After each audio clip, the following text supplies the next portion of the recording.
કે આ મારી પર્સનલ લાઈફ છે, હું આમાં ખુશ છું. કોઈને મારી પર્સનલ લાઈફમાં ઇન્ટરફેર કરવાની જરૂર નથી એન્ડ અમે બંને લોકો ખુશ છીએ. તો પ્લીઝ બધાને વિનંતી છે કે અમને અમારી લાઈફ જીવવા દો. ગુજરાતમાં છેલ્લા ઘણા સમયથી પ્રેમ લગ્ન ખૂબ જ ચર્ચામાં રહ્યા છે અને હવે ફરી એકવાર આવો જ એક કિસ્સો સામે આવ્યો છે, જેમાં અમરેલીના રાજુલાની એક હિન્દુ યુવતીએ એક લઘુમતી સમાજના યુવક સાથે 3 મહિના પહેલા લગ્ન કર્યા હતા અને હવે એને એવી માહિતી મળી કે તેના ઉપર ફરિયાદ કરવામાં આવી છે અને અમુક હિન્દુવાદી સંગઠનો દ્વારા આ મામલે પ્રેશર બનાવવામાં આવી રહ્યું છે. ત્યારે યુવતીએ અને યુવક જેણે બંને સહમતિથી લગ્ન કર્યા છે તેમનો એક વિડીયો સામે આવ્યો છે અને આ વિડીયોમાં તેમણે એવું કહ્યું છે કે અમે બંને સહમતિથી લગ્ન કર્યા છે, એટલે કોઈએ પણ અમારા વચ્ચે અમારા પર્સનલ મેટરમાં પડવું નહીં. સમગ્ર ઘટના શું છે તમામ વિશે વિગતવાર ચર્ચા કરીશું. નમસ્કાર, તમે જોઈ રહ્યા છો ચક્રવાત ન્યૂઝ. હું આપની સાથે હેમલ.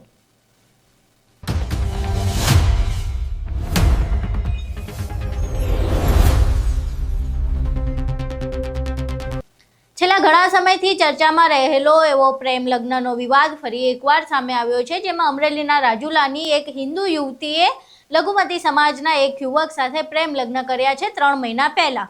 3 મહિના પહેલા કરવામાં આવેલા પ્રેમ લગ્નનો હાલ વિરોધ થઈ રહ્યો છે. એમને જે દંપતી છે તેમને એવી જાણ થઈ કે પરિવાર દ્વારા પોલીસ સ્ટેશનમાં ફરિયાદ દાખલ કરવામાં આવી છે, તેમજ અમુક હિન્દુવાદી સંગઠનો જે છે તે પણ આ મામલે વચ્ચે પડ્યા છે. ત્યારે આ મામલો વધુ વકરે નહીં અને અન્ય પ્રેમ લગ્નના જેમ આમાં કોઈ રાજકારણ ન આવી જાય એટલે બંને યુવતીએ અને યુવકે એક વિડીયો બનાવ્યો છે, જે વિડીયોમાં તેમણે હિન્દુવાદી સંગઠનોને આમાં ન પડવા માટે અપીલ કરી છે. તેમણે કહ્યું છે કે અમે બંને સહમતિથી લગ્ન કર્યા છે, અમારા પર કોઈ બળજબરી નથી. મારા માતા પિતાને આ વિશે ખબર હતી પરંતુ તેઓ રાજી નહોતા એટલે મારે ભાગીને લગ્ન કરવા પડ્યા છે અને અમે બંને સહમતિથી લગ્ન કર્યા છે, એટલે કોઈ પણ પ્રકારની આમાં પોલીસ ફરિયાદ કરવાની જરૂર નથી. આમાં કોઈ લવ જિહાદનો એંગલ નથી અને બજરંગ દળ કે પછી VHP જેવા હિન્દુવાદી સંગઠનોને આનાથી દૂર રહેવા માટે પણ કહેવામાં આવ્યું છે.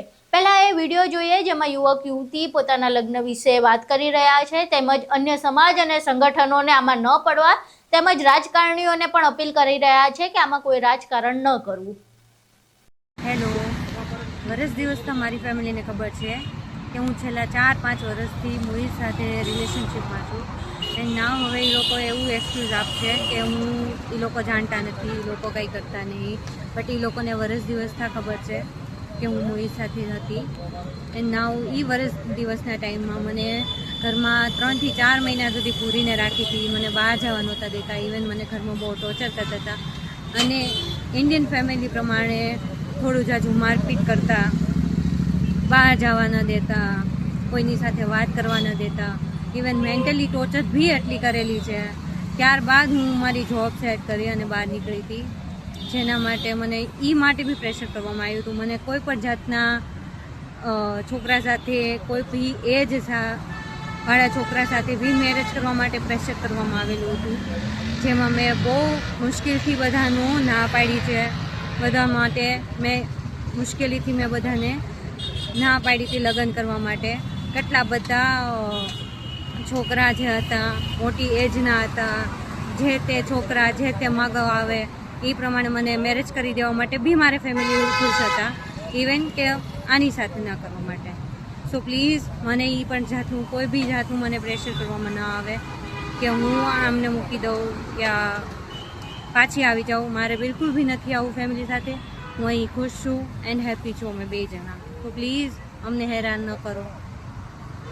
હેલો, મારું નામ નેહા મુઈઝ પિરાની છે. હું રાજુલાથી છું અને મુઈઝ બી રાજુલાનો છે અને અમે લોકોએ 3 મહિના પહેલાં હિન્દુ રીતિ રિવાજ પ્રમાણે લગ્ન કરી લીધા છે એન્ડ જમાતખાના મુજબ બી લગ્ન કરી લીધા છે અને અમે લોકો 3 મહિનાથી સાથે રહીએ છીએ. અત્યારે અમારા ફેમિલીવાળાને ખબર પડી છે તો અત્યારે એ લોકો પોલીસ સ્ટેશનમાં આવેદનપત્ર આપે છે, હિન્દુ પરિષદવાળાને ખબર પડે છે એટલે એ લોકો રાજકીય મુદ્દો બનાવે છે. વધારે આગળ પ્રોસેસમાં જાય પહેલાં જ હું બધાને કહી દેવા માગું છું કે આ મારી પર્સનલ લાઈફ છે, હું આમાં ખુશ છું. કોઈને મારી પર્સનલ લાઈફમાં ઇન્ટરફેર કરવાની જરૂર નથી એન્ડ અમે બંને લોકો ખુશ છીએ. સો પ્લીઝ બધાને વિનંતી છે કે અમને અમારી લાઈફ જીવવા દો. બધાને એવી નમ્ર વિનંતી કે પ્લીઝ આમાં કોઈને કોઈ રીતે કાંઈ વચ્ચે પડવું નહીં, કેમ કે અમે અમારી રાજી ખુશીથી જે કાંઈ કર્યું છે અમારી રાજી ખુશીથી કર્યું છે. નેહા ઉપર કોઈનું કાંઈ દબાણ નથી કે કોઈના કાંઈ પ્રેશરમાં આવીને કે એવું કશું કાંઈ નથી. અત્યારે અમે જવો મોલમાં આવ્યા હતા ફરવા અને અમને એવી બધી વાત મળી કે તમારી માથે આવી રીતના આવેદનપત્રો દીધા છે અને કેસ કબાડા કરવામાં આવે છે. એ માટે અત્યારે અમારે ઇમરજન્સીમાં આ વિડીયો બનાવવો પડ્યો, સ્પેશિયલી બધાને દર્શાવવા કે આવું કશું કાંઈ છે નહીં, જેવું પબ્લિકલી ખબર છે બધાને. અમે ઓલરેડી 3 મહિનાથી લગ્ન કરી લીધા છે.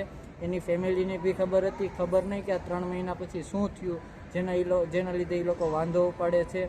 અને મારી વિનંતી છે કે હિન્દુ પરિષદના જે નેતા છે કે હિન્દુ પરિષદનું જે ગ્રુપ છે, બજરંગ દળનો ગ્રુપ છે કે કોઈ બી રાજકીય નેતા છે, તમે પ્લીઝ આમાં ખોટી રીતના અમને હેરાન કરવાની કે દબાવવાની કોશિશ ન કરો. આ અમારી નમ્ર વિનંતી છે. અમે જે કાંઈ કર્યું છે અમારી મરજીથી કર્યું છે, કોઈના દબાવમાં આવીને કે કાંઈ ઓલું કરીને નથી આવ્યા. અને અમે બહુ રાજી છીએ.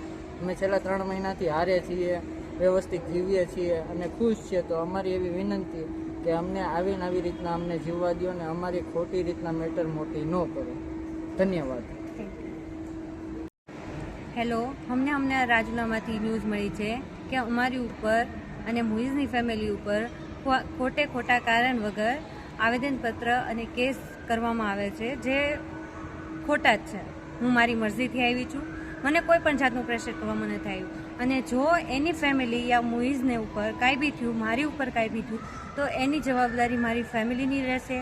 કોઈ પણ જાતની મુશ્કેલી આવી, કોઈ પણ જાતની ધમકી દેવામાં આવે છે, તો એ પણ જાતની કોઈ પણ જાતની અમારી ઉપર મુશ્કેલી આવી તો એ બધાની જવાબદારી મારી ફેમિલીની રહેશે.